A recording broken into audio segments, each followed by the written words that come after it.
Hello friends, welcome to innovative classes. Friends, आज हम लोग झारखंड पॉलिटेक्निक के लिए जो 2021 में क्वेश्चन पेपर आए थे उनका सॉल्यूशन देखने वाले हैं। आज हम लोग फिजिक्स का सॉल्यूशन देखने वाले हैं। इससे पहले हम लोग केमिस्ट्री और मैथ का सॉल्यूशन देख चुके हैं। ठीक है, तो फ्रेंड्स, अगर आपने इस चैनल को अभी तक सब्सक्राइब नहीं किया है तो प्लीज़ सब्सक्राइब कर दें और अपने दोस्तों को भी शेयर कर दें। तो चलिए अब हम लोग इस सेट को सॉल्व करना स्टार्ट करते हैं। ठीक है फ्रेंड्स, तो देखिए पहला नंबर का क्वेश्चन है, ऊर्जा का मूल स्रोत क्या है। ठीक है, तो आप लोग ये पढ़े हैं क्लास 10th में कि ऊर्जा का जो मूल स्रोत है, ठीक है, अल्टीमेट सोर्स जो है वो क्या है, सूरज है। ठीक है, अब नेक्स्ट क्वेश्चन है, एक गोलीय दर्पण की वक्रता त्रिज्या 20 सेंटीमीटर है, यानी रेडियस ऑफ कर्वेचर जो होता है वो 20 सेंटीमीटर है, तो इसकी फोकस दूरी क्या है। ठीक है, तो आप लोग तो ये आसानी से जानते ही हैं कि जो आर है, आर दिया हुआ है 20, तो एफ कितना होगा, फोकस दूरी इसका आधा हो जाएगा, 20 का आधा यानी कि 10 सेंटीमीटर। ठीक है, यानी कि यहाँ पे 10 सेंटीमीटर आंसर हो जाएगा। ठीक है, एफ जो होता है आर का आधा होता है। नेक्स्ट क्वेश्चन है, आपको किरोसिन, टर्पेंटाइन और जल दिया जाता है, इनमें से किसमें प्रकाश तेजी से चलता है। ठीक है, मतलब किसमें प्रकाश सबसे तेजी से चलेगा, और सबका यहाँ पे अपवर्तनांक दिया हुआ है। ठीक है, किरोसिन का अपवर्तनांक 1.44 है, टर्पेंटाइन का 1.47 है और जल का अपवर्तनांक 1.33 है। तो सबसे कम अपवर्तनांक जल का है, देख सकते हैं आप लोग। तो जिसका अपवर्तनांक सबसे कम होता है, प्रकाश उसमें सबसे ज़्यादा तेज़ी से चलेगा, यानी यहाँ पे सबसे तेज़ी से किस में चलेगा, जल में। ठीक है, नेक्स्ट क्वेश्चन है, एक उत्तल लेंस उससे 50 सेंटीमीटर दूरी पर एक सुई का वास्तविक और उल्टा प्रतिबिंब बनाता है। तो सुई उत्तल लेंस के सामने कहाँ रखी गई है यदि प्रतिबिंब वस्तु के आकार के बराबर है। ठीक है, देखिए क्या बोल रहा है कि एक उत्तल लेंस है, ठीक है, यानी कि एक कन्वेक्स लेंस है, उससे 50 सेंटीमीटर की दूरी पर सुई का वास्तविक तथा उल्टा प्रतिबिंब बनता है। यानी जो 50 दिया हुआ ये प्रतिबिंब का दूरी है, यानी कि जो u है, u जो है वो है 50 सेंटीमीटर। ठीक है, और उसके बाद बोल रहा है कि सुई उत्तल लेंस के सामने कहाँ रखी गई है यदि प्रतिबिंब वस्तु के आकार के बराबर है। ठीक है, यहाँ पे बता दे रहा है कि प्रतिबिंब जो है वस्तु के बराबर है, यानी प्रतिबिंब की ऊंचाई और वस्तु की ऊंचाई सेम है। और जब ऐसा होता है तो क्या होता है, m का वैल्यू 1 हो जाता है। ठीक है, जब प्रतिबिंब और वस्तु की ऊंचाई बराबर होता है तो m जो होता है वो 1 होता है। क्यों, क्योंकि m इक्वल टू फॉर्मूला होता है ना, h अपॉस्ट्रोफी बाय h, यानी कि ये हो गया प्रतिबिंब की ऊंचाई और बाय h हो गया वस्तु की ऊंचाई। तो दोनों अगर सेम है तो कट के 1 आएगा, यानी m इक्वल टू 1 आएगा। और m इक्वल टू एक और फॉर्मूला होता है, वो क्या होता है, m इक्वल टू, यहाँ पे लेंस है ना, लेंस के लिए क्या होता है, m equal to v by U. यही अलग अगर दर्पण रहता तो m equal to minus v by U होता। ठीक है, अब m का वैल्यू जो है 1 है।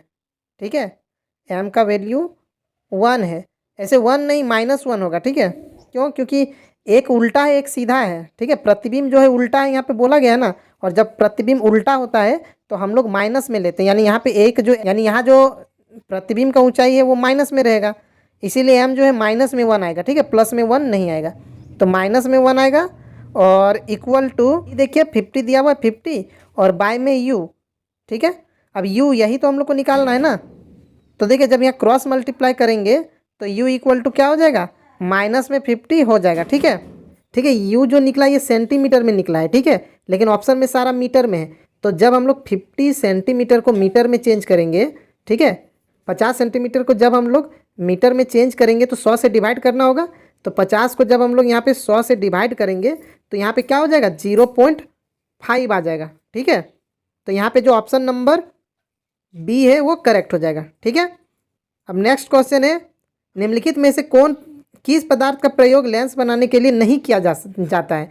ठीक है, तो लेंस बनाने में हम लोग किसका उपयोग नहीं कर सकते, हम लोग मिट्टी का उपयोग नहीं कर सकते। ठीक है, बाकी इसका यूज कर सकते हैं। देखिए नेक्स्ट क्वेश्चन बोल रहा है कि एक एल लंबाई और एक समान ए अनुप्रस्थ काट का क्षेत्रफल, यानी एक तरह से हम लोग बोल सकते हैं मोटाई वाले बेलनाकार चालक का प्रतिरोध आर है, इसकी लंबाई 2l और प्रतिरोध आर वाले उसी पदार्थ का अनुप्रस्थ काट का क्षेत्रफल है। तो अनुप्रस्थ काट का क्षेत्रफल पूछ रहा है। ठीक है, तो आप लोग को एक फॉर्मूला पता है, आर इक्वल टू क्या होता है, रो एल बाई ए।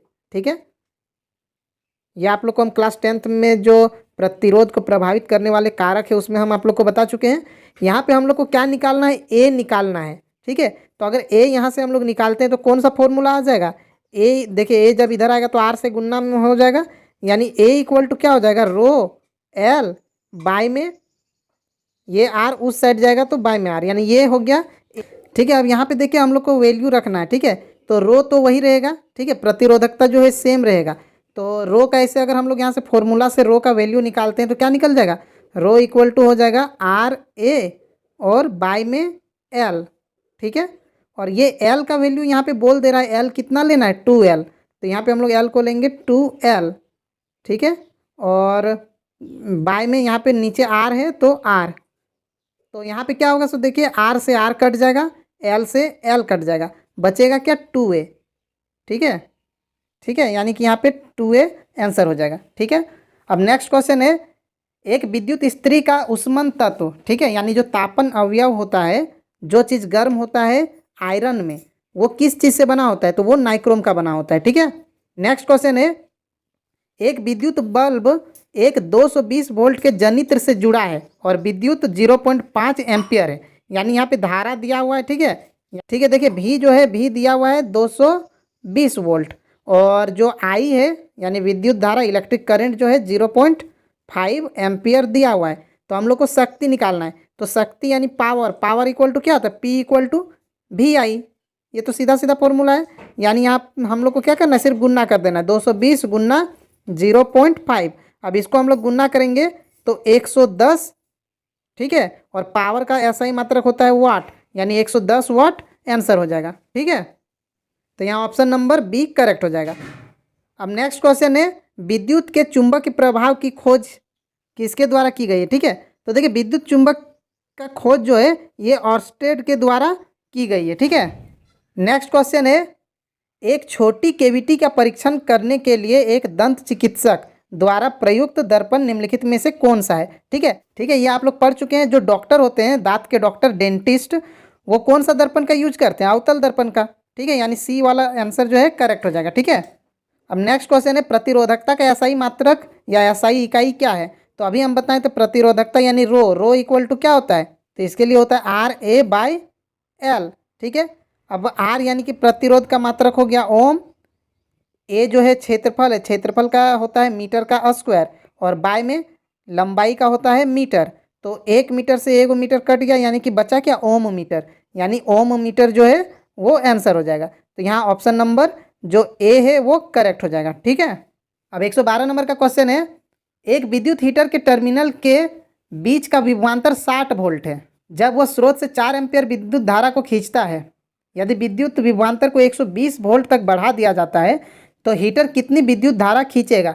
ठीक है, देखिए हीटर का विद्युत धारा निकालना है, यानी आई, तो आई इक्वल टू क्या होता है, V/R होता है। ठीक है, तो भी तो पता है 120 वोल्ट है, लेकिन आर नहीं पता है, इसीलिए हम लोग पहला कंडीशन से पहले आर निकालेंगे। तो पहला कंडीशन में भी जो है 60 वोल्ट है और आई जो है 4 एम्पियर है, तो हम लोग को क्या निकालना है, सबसे पहले आर। तो आर इक्वल टू ओम का नियम आप लोग पढ़ें, आर इक्वल टू क्या होता है, V/I होता है। ठीक है, तो भी दिया हुआ है 60 वोल्ट और आई दिया है 4 एम्पियर, तो इसको काटेंगे तो 15 हो जाएगा, यानी आर जो है 15 ओम है। तो अब हम लोग इस वाला जो सेकेंड वाला कंडीशन है, इसमें अब हम लोग वी का वैल्यू तो दिया हुआ है 120 वोल्ट और बाय में आर जो निकला है वो 15, तो इसको जब काटेंगे तो 8। ठीक है, यानी कि आई जो है 8 एम्पियर आंसर हो जाएगा। ठीक है, यानी यहाँ ऑप्शन नंबर बी करेक्ट है। अब नेक्स्ट क्वेश्चन है, देखिए यहाँ फिगर दिया हुआ है एक, और इसमें से बोल रहा है कि कुल प्रतिरोध कितना होगा। ठीक है, कुल प्रतिरोध निकालना है, और हम लोग को यहाँ पे R1 R2 R3 ये सारा दिया हुआ है। तो देखिए R1 कितना है, 10 है, R2 कितना है, 40 है। ठीक है, उसके बाद बाकी भी लिख देते हैं, 30 20 और 60 ये दिया हुआ है। अब हम लोग को क्या करना है, इसको थोड़ा सा छोटा करके समझाते हैं। देखिए R1 R2 जो है ये दोनों किस क्रम में जुड़े हैं, समांतर क्रम, यानी कि पासर क्रम, इंग्लिश में बोलेंगे तो पैरेलल जो कॉम्बिनेशन होता है उसमें जुड़ा हुआ है, और यहाँ ये तीनों पैरेलल में जुड़ा हुआ है। तो यहाँ पे हम लोग क्या करेंगे, यहाँ पे समांतर क्रम वाला फॉर्मूला लगाएंगे, जो क्या था 1/R इक्वल टू क्या होता है, 1/R1 प्लस 1/R2, इस तरह से होता था ना फॉर्मूला। तो यहाँ पे जब हम लोग यहाँ पे सॉल्व करेंगे, जैसे 1/10 पहला यहाँ पे हम लोग कर रहे हैं, 1/10 प्लस 1/40, इसको जब सॉल्व करेंगे हम लोग एलसीएम लेंगे, 4 आएगा, फिर यहाँ पे 4 हो जाएगा, प्लस 1 आएगा, यानी 5/40 आएगा। और यहाँ पे 1/r इक्वल टू निकल रहा है 5/40। तो यहाँ जब r को पलटेंगे तो यहाँ पे क्या हो जाएगा, यहाँ भी पलट जाएगा, यानी 40/5 हो जाएगा, मतलब काट के 8। ठीक है, यानी यहाँ पे दोनों का जो समतुल्य प्रतिरोध है यानी इक्विवेलेंट रेजिस्टेंस वो कितना आया, 8 आया। ठीक है, अब दूसरा वाला में देखते हैं। ठीक है, अब दूसरा कंडीशन में भी वही फॉर्मूला लगाएंगे, 1/r1 plus 1/r2 plus 1/r3। ठीक है, तो यहाँ R3 R4 और R5 है, तो यहाँ पे 1/30 फिर प्लस 1/20 और प्लस 1/60 होगा। ठीक है, तो जब यहाँ पे हम लोग सॉल्व करेंगे तो यहाँ एलसीएम 60 आ जाएगा, यहाँ पे आएगा 2 प्लस यहाँ पे आएगा 3 प्लस यहाँ पे आएगा 1, तो यहाँ टोटल जोड़ के आएगा 6/60। और इसको जब हम लोग पलटेंगे 6/60 को, तो 60/6 हो जाएगा, यानी कि कट के 10, यानी इधर आया 10, ऊपर में आया 8 और नीचे आया 10। अब ये दोनों जो है आपस में, ये दोनों आपस में श्रेणी क्रम में यानी सीरीज में जुड़ा है। तो सीरीज में होता है तो हम लोग क्या करते हैं, जोड़ देते हैं। तो 10 और 8 को जोड़ देंगे तो 18 हो जाएगा आंसर। ठीक है, यानी यहाँ आप लोग देख सकते हो ऑप्शन नंबर जो सी है वो बिल्कुल करेक्ट है। अब नेक्स्ट क्वेश्चन है, एक विद्यार्थी जीवाश्म ईंधन से ऊर्जा निष्कासित करना चाहती है। जीवाश्म ईंधन से ऊर्जा निष्कासित करने में कौन सी प्रक्रिया उसकी सहायता करेगी। ठीक है, अगर हम लोग को जीवाश्म ईंधन से ऊर्जा चाहिए तो क्या करना होगा, उसको जलाना पड़ेगा। ठीक है, यानी ऑप्शन नंबर ए जो है वो करेक्ट होगा। ठीक है, अब नेक्स्ट क्वेश्चन है, प्रतिरोध 2 ओम 3 ओम और 6 ओम के 3 प्रतिरोधक 4 ओम का कुल प्रतिरोधक देने के लिए कैसे जोड़े जाते हैं। ठीक है, तो आप लोग यहाँ पे देख सकते हैं कि फिगर दिया हुआ है और बताना है कि किसमें जो इक्विवेलेंट रेजिस्टेंस है यानी कि समतुल्य प्रतिरोध जो है 4 ओम आएगा। तो देखिए पहला जो ऑप्शन है इसमें सब श्रेणी क्रम में जुड़ा हुआ है, तो इनमें से सबको जोड़ना पड़ेगा। 6 3 9 और 4 13 आएगा, यानी कि ये ऑप्शन तो नहीं होगा। ठीक है, नेक्स्ट ऑप्शन में देखिए आप लोग, यहाँ पे सारा का सारा को क्या जोड़ा गया है, यहाँ पे सबको समांतर क्रम यानी कि पैरेलल कॉम्बिनेशन में जोड़ा है। तो पैरेलल कॉम्बिनेशन में जब जुड़ा होता है तो हमेशा बहुत कम आता है। ठीक है, यहाँ सबसे छोटा 3 है, यानी 3 से भी कम आएगा। ठीक है, 3 से भी यहाँ पे कम आने वाला है, तो यानी ये भी ऑप्शन नहीं होने वाला, 4 तो नहीं आएगा। ठीक है, नेक्स्ट फिगर में देखिए फ्रेंड्स, इसमें क्या है कि यहाँ पे ये दोनों जो है समांतर क्रम में जुड़ा हुआ है और ये है उन दोनों के साथ सीरीज में। तो पहले ही हम लोग 3 और 6 को सॉल्व करेंगे, तो एक बार करेंगे 1/3 प्लस 1/6, यानी कि 1/r equal to 1/r1 plus 1/r2। तो इन दोनों को वही लगा रहे हैं फॉर्मूला हम लोग, और यहाँ पे जब एलसीएम लेंगे 6 आएगा, यहाँ पे 2 + 1 यानी कि 3/6, तो 6/2 3 हो जाएगा, मतलब पलट जाएगा बाद में, क्योंकि 1/r इक्वल टू निकलता है ना, तो फिर r जब निकालेंगे तो यहाँ पलट जाएगा, यानी कट के यहाँ 2 आएगा। तो ये आ गया 2, ये दोनों मिल के हो गया 2। ठीक है, और ये है फिर 2। अब ये दोनों है श्रेणी क्रम में, तो 2 और 2 जोड़ के 4 आएगा, यानी ऑप्शन नंबर सी वाला जो है यही करेक्ट है। ठीक है, अब नेक्स्ट क्वेश्चन है, एक वस्तु को उत्तल लेंस के सामने कहाँ रखा जाए ताकि वस्तु के आकार का वास्तविक प्रतिबिंब प्राप्त हो। ठीक है, देखिए उत्तल लेंस पूछ रहा है, यानी कि कन्वेक्स लेंस, ये लेंस, और इसमें कहाँ पे रखेंगे कि जो प्रतिबिंब होगा वस्तु के आकार का, वस्तु के आकार का मतलब क्या हो गया कि वस्तु जितना बड़ा है प्रतिबिंब उतना ही बड़ा बनेगा। तो ये कब होता था, जब यहाँ पे 2f जो होता है इसमें रखते हैं, तब जाके इधर 2f में इधर भी बनता है सेम साइज का, है ना, यानी कि यहाँ पे फोकस का दुगनी दूरी आंसर होगा। ठीक है, यानी यहाँ ऑप्शन नंबर बी करेक्ट होगा। ठीक है, अब नेक्स्ट क्वेश्चन है, दर्पण का निम्न में से कौन सा प्रकार सौर भट्टी में प्रयुक्त होता है। ठीक है, तो आप लोग ये क्लास 10th में पढ़े हुए हैं कि जो अवतल दर्पण होता है इसका यूज होता है सौर भट्टी में। ठीक है, क्योंकि ये क्या करता है, सूरज से आने वाली किरणों को एक बिंदु पर फोकस कर देता है। ठीक है, जिससे ज़्यादा हीट होता है। अब नेक्स्ट क्वेश्चन है, 5 सेंटीमीटर लंबाई वाली एक वस्तु को फोकस दूरी f के एक अभिसरण लेंस से 25 सेंटीमीटर दूरी पर रखा गया है। वस्तु के दूसरी ओर 16.67 सेंटीमीटर की दूरी पर प्रतिबिंब बनता है, तो f का मान ज्ञात करना है। ठीक है, तो आप लोग यहाँ पे देख सकते हैं अभिसरण लेंस बोल रहा है। ठीक है, अभिसरण यानी अभिसारी लेंस, जिसको हम लोग इंग्लिश में कन्वर्जिंग लेंस बोलते हैं। तो कन्वर्जिंग लेंस कौन सा लेंस होता है, उत्तल लेंस, यानी कन्वेक्स लेंस को कन्वर्जिंग लेंस बोलते हैं। ठीक है, तो यहाँ पे हम लोग को क्या बोल रहा है कि 5 सेंटीमीटर लंबाई वाली एक वस्तु है। ठीक है, यानी जो यहाँ पे h है वो कितना है, 5 सेंटीमीटर है। ठीक है, h का पता चल गया 5 सेंटीमीटर है, और जो वस्तु है वो कितना दूर में, 25 सेंटीमीटर में। ठीक है, यानी कि यहाँ पे जो u है वो माइनस में 25 सेंटीमीटर है। ठीक है, हम ये क्लास 10th का जो क्लास लिए थे उसमें हम आप लोग को बता चुके थे कि u जो होता है हमेशा माइनस में ही रहता है, ठीक है। तो u यहाँ पे माइनस में ही लेना होगा, ठीक है। और उसके बाद बोल रहा है कि वस्तु के दूसरी ओर 16.67 सेंटीमीटर की दूरी पर प्रतिबिंब बनता है, यानी v भी यहाँ पे दिया हुआ है, v इक्वल टू जो है 16.67, ठीक है।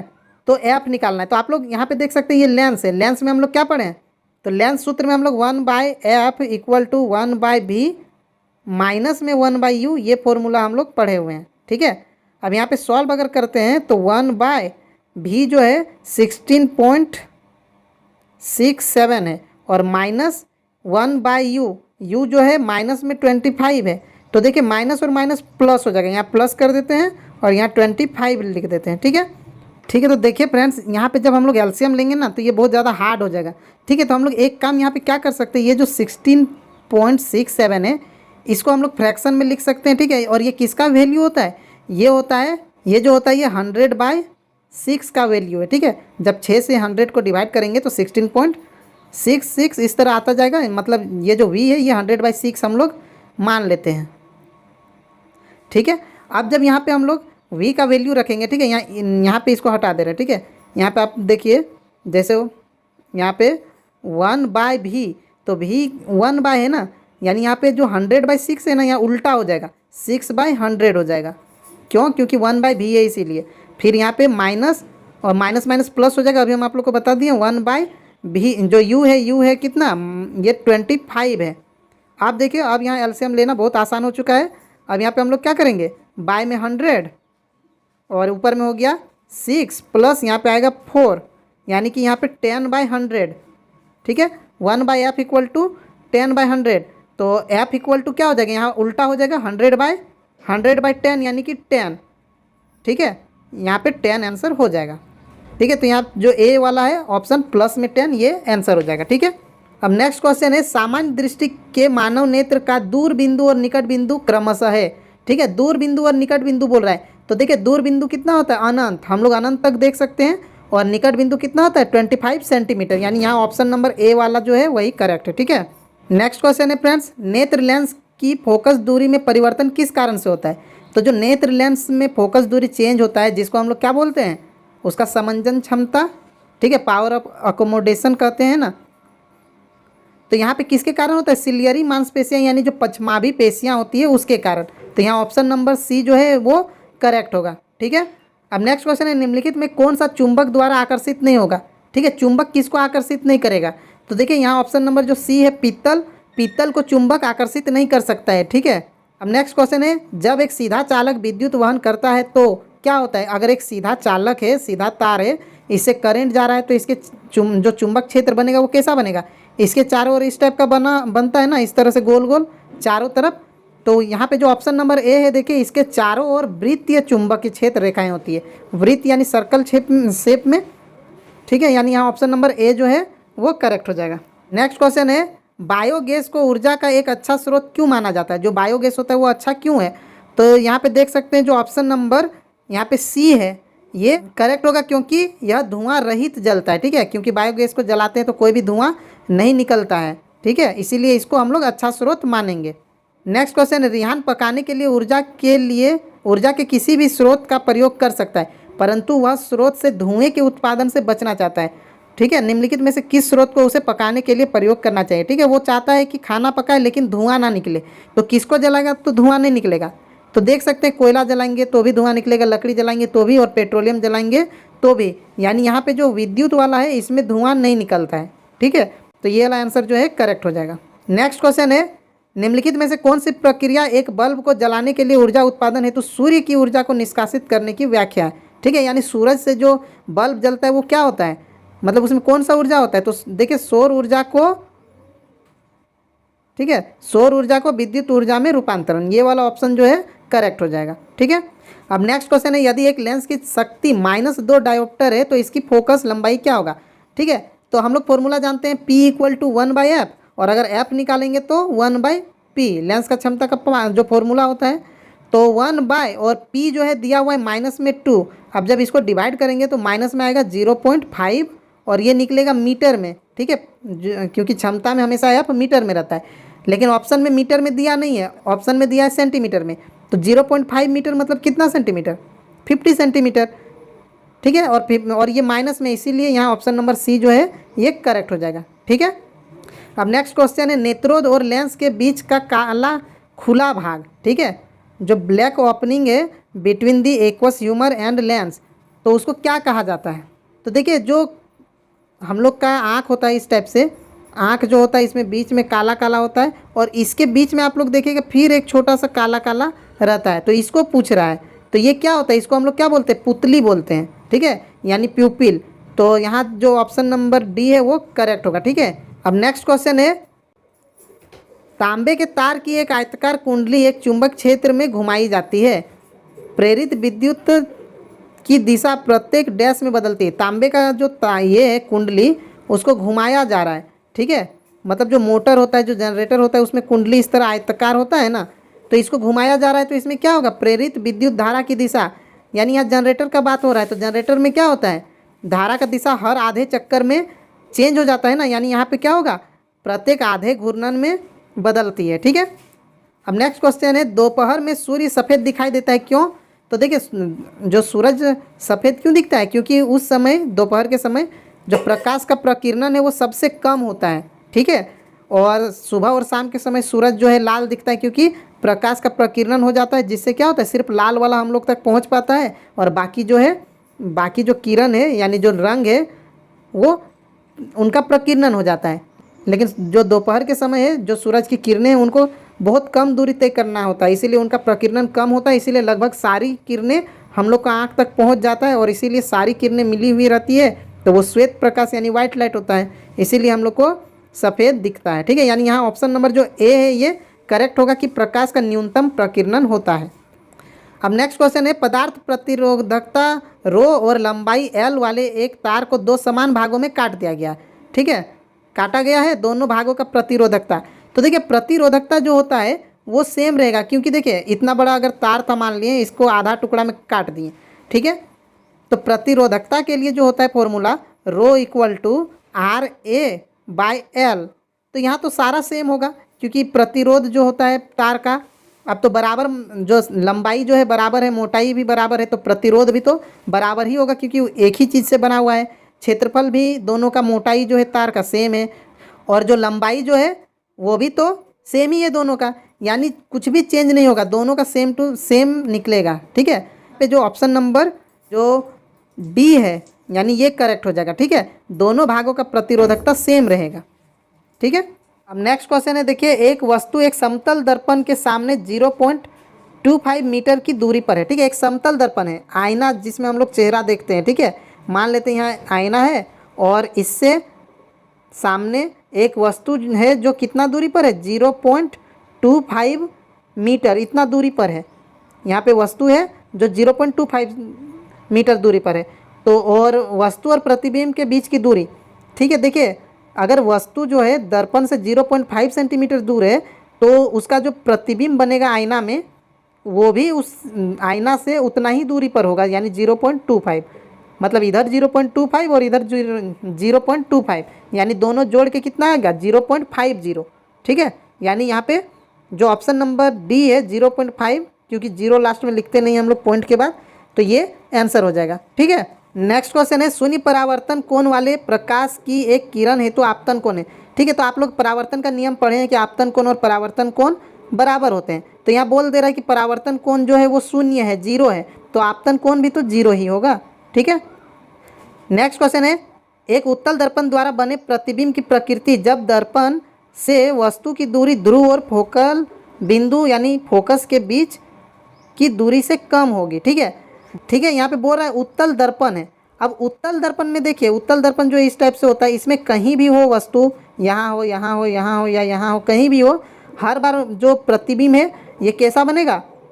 काल्पनिक यानी कि आभासी प्रतिबिंब बनेगा, और हमेशा सीधा बनेगा, ठीक है। और इसमें क्या होगा? हर बार छोटा ही बनता है, वस्तु जितना बड़ा होगा उससे छोटा ही प्रतिबिंब बनेगा, यानी यहाँ जो ऑप्शन नंबर सी है आभासी प्रतिबिंब बनेगा, सीधी प्रतिबिंब बनेगा, और आकार में छोटा बनेगा, यानी यहाँ पे ऑप्शन नंबर सी करेक्ट होगा, ठीक है। इस दर्पण में हमेशा ऐसा ही प्रतिबिंब बनता है, ठीक है। देखिए नेक्स्ट क्वेश्चन है जल का अपवर्तनांक 1.13 है, ठीक है, और जल में प्रकाश की गति बताना है। ठीक है, देखिए अपवर्तनांक बराबर क्या होता है, हम शॉर्ट में लिख दे रहे हैं। ठीक है, अपवर्तनांक बराबर होता है, निर्वात में प्रकाश की चाल हम लोग सी मान लेते हैं, और बट्टा में होता है माध्यम, यानी यहाँ पे माध्यम है जल, तो जल में प्रकाश की चाल हम लोग इसको भी लिख लेते हैं। ठीक है, तो अपवर्तनांक जो है यहाँ पे 1.33 दिया हुआ है, 1.33 दिया हुआ है, इक्वल टू सी जो है यानी कि निर्वात में प्रकाश की चाल ये भी दिया हुआ है 3 गुना 10⁸ 8। ठीक है, और यहाँ बाय में भी, अब यहाँ पे जब क्रॉस मल्टीप्लाई होगा तो भी इधर चला जाएगा और 1/3 नीचे आ जाएगा, मतलब क्या हो जाएगा यहाँ पे 3 गुना 10⁸ 8 और बाय में 1.33।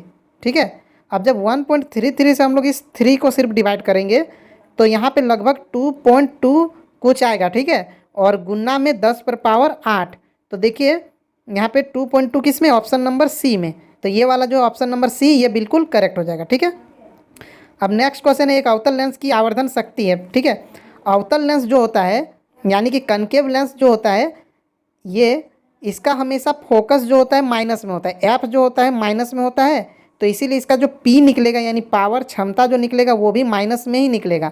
यानी अवतल लेंस की जो आवर्धन शक्ति है, क्षमता है, वो हमेशा क्या होगा, 1 से छोटा, यानी कि ऑप्शन नंबर बी जो है वो करेक्ट हो जाएगा। ठीक है, नेक्स्ट क्वेश्चन है, वह उपकरण जो परिपथ में विद्युत धारा को पता लगाने के लिए प्रयोग किया जाता है। तो विद्युत धारा का किससे हम लोग पता लगाते हैं, वो गैल्वेनोमीटर से लगाते हैं। ठीक है, नेक्स्ट क्वेश्चन है, एसी जनित्र डैश के सिद्धांत पर कार्य करता है। तो एसी जनित्र का सिद्धांत क्या है, जो जनरेटर होता है उसका प्रिंसिपल क्या है, तो वो इलेक्ट्रोमैग्नेटिक इंडक्शन यानी कि विद्युत चुंबकीय प्रेरण है। ठीक है, इस सिद्धांत पर काम करता है। नेक्स्ट क्वेश्चन है, जीवाश्म ईंधन है। जीवाश्म ईंधन क्या है, तो जीवाश्म ईंधन जो होते हैं वो ऊर्जा के गैर नवीकरणीय यानी कि अनवीकरणीय ऊर्जा स्रोत होते हैं, मतलब इन लोग को एक बार यूज कर लेंगे तो दोबारा और यूज नहीं कर सकते हैं। ठीक है, अब नेक्स्ट क्वेश्चन है फ्रेंड्स, 1 किलोवाट घंटा, ठीक है, 1 किलोवाट आवर में कितना जूल होता है ये पूछ रहा है। ठीक है, तो देखिए 1 किलोवाट घंटा ये आप लोग क्लास 10th में भी पढ़े हैं, कितना होता है 3.6 गुना 10⁻6 जूल होता है। ठीक है, अब नेक्स्ट क्वेश्चन है फ्रेंड्स, जल शक्ति संयंत्र डैश में स्थित है। ठीक है, जल शक्ति संयंत्र कहाँ पे यूज होता है, तो ये जो है ये पर्वतीय भूखंड में यूज होता है। ठीक है, क्योंकि ऊपर से पानी को गिराना होता है और उससे जनरेटर को घुमाना होता है। ठीक है, तो यहाँ पे क्या हो जाएगा, पर्वतीय भूखंड। ठीक है, नेक्स्ट क्वेश्चन है फ्रेंड्स, 10 वोल्ट की बैटरी 20,000 कूलम का आवेश 20 ओम के प्रतिरोध में वहन करती है, 10 सेकंड में कितना कार्य है। ठीक है, कार्य निकालना है, कार्य यानी कि work, W, W equal to क्या होता है, वी क्यू। ठीक है, V equal to W by Q होता है, तो W equal to V Q हो जाएगा। ठीक है, तो यहाँ पे वी का वैल्यू कितना है 10 और गुना क्यू है 20,000, तो जब यहाँ पे हम लोग गुना करेंगे तो कितना हो जाएगा 2 और उस पर 0 कितना हो जाएगा 4 और 1 5, यानी टोटल 5 0। ठीक है, यानी कि यहाँ पे आंसर जो है 2 गुना 10⁻5 ये आ जाएगा। ठीक है, तो यहाँ पे आंसर जो है वो सी वाला 2 गुना 10⁻5 जूल आंसर हो जाएगा। ठीक है, नेक्स्ट क्वेश्चन है, 2 युक्तियाँ समांतर में ए और बी 2 बिंदुओं के बीच जुड़ी है, वह भौतिक मात्रा जो 2 बिंदुओं के बीच समान रहेगी। ठीक है, ठीक है, देखिए यहाँ पे जो बोल रहा है कि ये जो 2 युक्तियाँ ये समांतर क्रम में जुड़ी है, यानी कि पार्श्व क्रम, जिसको इंग्लिश में पैरेलल कॉम्बिनेशन कहते हैं। ठीक है, तो जब भी पैरेलल कॉम्बिनेशन में जुड़ा रहता है तो उस समय क्या होता है, जो धारा का मान है यानी करंट का मान वो सब में अलग अलग हो जाता है, लेकिन विभवांतर जो है पोटेंशियल डिफरेंस सेम होता है। तो यहाँ पे बोल रहा है कि समान रहेगी, समान क्या रहेगी, तो समान जो है उनका जो वोल्टेज है वो समान रहेगा। ठीक है, लेकिन अगर यहाँ पे श्रेणी क्रम में बोलना रहता क्वेश्चन में तो उस समय क्या होता है, धारा समान होता है, विद्युत धारा। ठीक है, देखिए नेक्स्ट क्वेश्चन, निम्नलिखित परिपथ में 10 ओम प्रतिरोधक में विद्युत धारा की परिगणना करें। 10 ओम यानी कि यहाँ जो बीच वाला दिया हुआ है इसका हम लोग को निकालना है क्या, उसमें कितना धारा जा रहा है, तो धारा यानी कि आई इक्वल टू क्या होता है फॉर्मूला, वी बाई आर। ठीक है, और वी यानी कि वोल्ट जो है यहाँ पे कितना है, यहाँ पे देखिए 6 वोल्ट है, तो 6 और बट्टा में आर जो है कितना है 10, तो यहाँ पे कितना हो जाएगा 0.6। ठीक है, यानी आई जो है 0.6 एम्पियर है। ठीक है, यानी यहाँ ऑप्शन नंबर जो है सी वाला करेक्ट हो जाएगा। ठीक है, नेक्स्ट क्वेश्चन है, 220 वोल्ट को परिचालित करने वाले 40 वाट और 60 वाट के तंतुओं के प्रतिरोध क्रमशः R1 और R2 है। ठीक है, तो क्या होगा, तो देखिए यहाँ पे 2 कंडीशन दिया हुआ है। एक फॉर्मूला हम लोग जानते हैं P इक्वल टू होता है V² बाय R, ये फॉर्मूला पढ़ें। तो अगर यहाँ से हम लोग R निकालेंगे तो R इक्वल टू क्या हो जाएगा, R इक्वल टू हो जाएगा V² बाय P। ठीक है, तो मान लेते हैं कि ये R1 के लिए है, और अगर हम लोग R2 निकालते हैं यानी दूसरा वाला के लिए, तो उसमें V स्क्वायर ही रहेगा और बाय में P, मतलब यहाँ P1 हो जाएगा, इसमें P2 हो जाएगा। अब देखिए ऊपर का तो सेम है, ठीक है, ऊपर का जो V स्क्वायर है ये सेम है, वोल्टेज जो है सेम है दोनों में, लेकिन P1 और P2 तो अलग अलग है ना, ठीक है। इसको सॉल्व करके ही समझ लेते हैं, ठीक है। V जो है कितना है 220 है, तो यहाँ 220 गुना 220 होगा, ठीक है, 220 गुना 220, और बाय में P1 यानी पहला वाला के लिए, तो पहला वाला के लिए 40 है, तो यहाँ पे क्या होगा 10 से 10 कटेगा, 4 से इसको जब हम लोग काटेंगे तो 4 पचे 20 और फिर 4 पचे 20, और 55 को जब हम लोग यहाँ पे 22 से गुना करेंगे तो कितना हो जाएगा, तो 1210 हो जाएगा, ठीक है। यानी कि पहला वाला कंडीशन में हम लोग का R निकल रहा है 1210, ठीक है। और दूसरा वाला कंडीशन में क्या होगा, यहाँ पे बस यहाँ पे जो नीचे 40 है इसके जगह हम लोग नीचे क्या लिखेंगे, यहाँ पे 40 के जगह क्या होगा, सिर्फ 60 हो जाएगा, है ना, सिर्फ यहाँ 60 होगा, तो 10 से 10 कटेगा, ठीक है। और फिर यहाँ 6 से जब हम लोग काटेंगे तो नीचे 3 आएगा, 6 को जब 3 ये 2 से काटेंगे तो, और ऊपर में कितना हो जाएगा, यहाँ पे अब 55 नहीं होगा, अब यहाँ पे क्या हो जाएगा 110 हो जाएगा, ठीक है।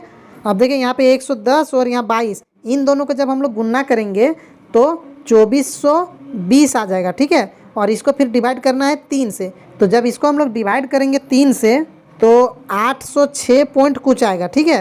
तो अब आप लोग देखिए कि R1 बड़ा है या R2, तो यहाँ देख सकते हैं कि R1 जो है वो ज़्यादा निकला और R2 जो है वो कम निकला, ठीक है। यानी यहाँ पे देख सकते हैं D वाला जो ऑप्शन है इसमें R1 बड़ा है और R2 छोटा है, ठीक है। अब नेक्स्ट क्वेश्चन है, प्रत्येक 1/5 ओम वाले 5 प्रतिरोधकों का प्रयोग करके बनाए जा सकने वाला अधिकतम प्रतिरोध क्या है, ठीक है। अधिकतम प्रतिरोध बोल रहा है, अधिकतम प्रतिरोध का मतलब क्या होता है, हम लोग को अधिकतम प्रतिरोध कब मिलता है, जब हम लोग श्रेणी क्रम में जोड़ते हैं, तो श्रेणी क्रम में जोड़ते हैं तभी जाके सबसे ज़्यादा होता है, यानी सीरीज कॉम्बिनेशन में। यानी इसको हम लोग क्या करेंगे, ये जो प्रतिरोध दिया हुआ है 1/5, इसको हम लोग 5 बार जोड़ेंगे। श्रेणी क्रम में क्या होता है R1 + R2 + R3 इस तरह होता है, तो 1/5 + 1/5 + 1/5 इस तरह से 5 बार हम लोग जब जोड़ेंगे 1/5 + 1/5, तो नीचे 5 हो जाएगा और ऊपर में भी जोड़ के 5 ही होगा, तो ये कट के कितना आएगा 1, यानी अधिकतम कितना होगा 1, ठीक है। तो यहाँ ऑप्शन नंबर जो C है वो करेक्ट हो जाएगा, ठीक है। नेक्स्ट क्वेश्चन है, जब प्रकाश किरणें नेत्र में प्रविष्ट होती है तो अधिकांश अपवर्तन पर हो जाता है। अपवर्तन कहाँ पे हो जाता है प्रकाश का, तो जब हम लोग का आँख में घुसता है तो सबसे पहले हम लोग का कॉर्निया से टकराता है, ठीक है। तो कॉर्निया जो होता है यानी स्वच्छ मंडल जिसको बोलते हैं या बाह्य पृष्ठ, उसी में सबसे ज़्यादा अपवर्तन होता है, ठीक है। नेक्स्ट क्वेश्चन है, जब श्वेत प्रकाश वायु से एक कांच के प्रिज्म में प्रवेश करती है तो विचलन कोण के लिए न्यूनतम होता है, ठीक है। विचलन कोण मतलब कि मुड़ना, ठीक है, कितना डिग्री मुड़ रहा है वही विचलन कोण है। तो यहाँ पे न्यूनतम बोल रहा है यानी कि सबसे कम कोण मुड़ेगा, तो सबसे कम लाल रंग मुड़ता है, क्यों, क्योंकि इसका तरंग दैर्ध्य सबसे अधिक है, वेवलेंथ सबसे अधिक है, ठीक है। नेक्स्ट क्वेश्चन है, 2 ओम 4 ओम 1 ओम और 100 ओम का प्रयोग करके प्राप्त न्यूनतम प्रतिरोध बोल रहा है, तो न्यूनतम कब होता है, देखिए अभी इससे पहले पूछा था अधिकतम, अब तो इसमें न्यूनतम पूछ दिया है, ठीक है। और न्यूनतम कब होता है, जब हम लोग समांतर क्रम यानी कि पैरेलल कॉम्बिनेशन में जब जोड़ते हैं तब।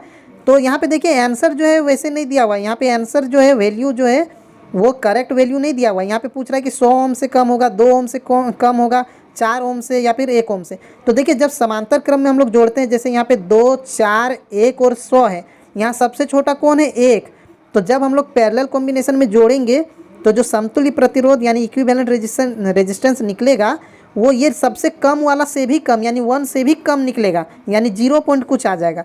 यानी कि यहाँ जो ऑप्शन नंबर है ये जो D वाला है ये करेक्ट होगा कि 1 से भी छोटा होने वाला है, ठीक है। नेक्स्ट क्वेश्चन है, प्रकाश उत्पादन के लिए ऊर्जा सक्षम युक्ति है, ठीक है। प्रकाश देने का बात कर रहा है, तो प्रकाश किस में मिलेगा हम लोग का, तो हम लोग को जो CFL है बल्ब जो होता है इसमें मिलेगा, ठीक है। अब लास्ट क्वेश्चन है फ्रेंड्स, यदि प्रत्येक R प्रतिरोध वाले N प्रतिरोधक समांतर संयोजन में जुड़े हैं तो उनका समतुल्य प्रतिरोध क्या होगा, ठीक है। देखिए समांतर क्रम में जुड़ा हुआ है और उसका प्रतिरोध कितना R और टोटल N गो है। अब यहाँ ये नहीं बोल रहा है कि 5 गो है, 6 गो है, यहाँ बोल दिया है N गो है, तो इसको कैसे निकालेंगे, तो देखिए इसका सीधा सीधा फॉर्मूला जो है ये R/N हो जाएगा, ठीक है। R/N क्यों होगा हम बता दे रहे हैं, देखिए जैसे एक एग्जांपल ले लेते हैं, जैसे कि 3 प्रतिरोध है 2 ओम वाले, ठीक है। तो इसको जब हम लोग जोड़ेंगे, जैसे फॉर्मूला जो होता है समांतर क्रम में 1/r इक्वल टू क्या होता है 1/r1 plus 1/r2 plus 1/r3, इस तरह से होता है, जितना रहता है उतना बार। अब यहाँ पे देखिए 1/2 प्लस 1/2 प्लस 1/2, इस तरह से बार बार होता जाएगा। अब जब यहाँ पे एलसीएम लेंगे हम लोग तो नीचे 2 का 2 और ऊपर में 1 + 1 + 1 यानी 3 आ जाएगा। ठीक है, अब यहाँ पे देखिए ये 1/r निकल रहा है, तो इसको पलटेंगे जब तो r इक्वल टू क्या हो जाएगा 2/3। अब देखिए ये 2 क्या था, प्रतिरोध था यानी r था, तो 2r हो गया। और ये 3 क्या निकला कि 3 बार हम लोग जोड़ रहे हैं, मतलब यहाँ पे जो प्रतिरोध है 3 है, यानी यहाँ पे ये संख्या है कि कितनी बार जोड़ा गया है, कितने प्रतिरोधकों को जोड़ा गया है, यानी n, यानी यहाँ पे फॉर्मूला जो है r/n हो जाएगा। ठीक है, तो ठीक है फ्रेंड्स, उम्मीद है आप लोग को ये वीडियो अच्छा लगा होगा। तो जाने से पहले फ्रेंड्स, अगर आपने इस चैनल को अभी तक सब्सक्राइब नहीं किया तो प्लीज़ सब्सक्राइब कर दें और अपने दोस्तों को भी शेयर कर दें। Thank you.